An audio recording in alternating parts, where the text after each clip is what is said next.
नमस्कार, आज मैं फिर उपस्थित हूँ आप लोग समक्ष एक नई कहानी के साथ। एक बार की बात है, एक जंगल में एक लोमड़ी रहती थी। एक दिन उसे काफ़ी भूख लगा हुआ था, तो खाने के लिए इधर उधर खाना ढूंढ रही थी। वो जंगल में घूमते घूमते उसने देखा कि एक पेड़ पर बहुत सारे अंगूर लगे हुए हैं। लोमड़ी का मन ललचा गया कि अरे यार, अंगूर तो बहुत अच्छे हैं, चलो आज कोई बात नहीं, किस्मत बहुत अच्छी है, जो अंगूर ही खाएंगे।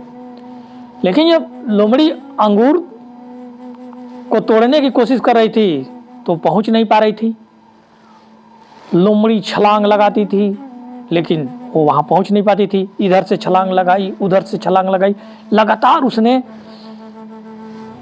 कई घंटों तक उसने मेहनत किया और छलांग लगाती रही कि वो अंगूर किसी तरह तोड़ ले, लेकिन वो उसमें सफल नहीं हो पाई।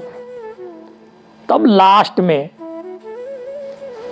अपने दिल को सांत्वना देने के लिए लोमड़ी ने कहा, छोड़ो, अंगूर नहीं खाते हैं क्योंकि अंगूर खट्टे हैं और खट्टे अंगूर कौन खाए।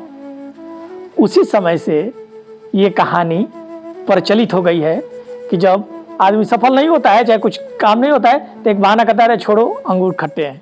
आप लोग को कहानी अच्छी लगी है तो इसे लाइक, कमेंट और शेयर करें। साथ ही आप लोगों से हाथ जोड़कर निवेदन है कि आप लोग चैनल को सब्सक्राइब जरूर करें। जय सिया राम।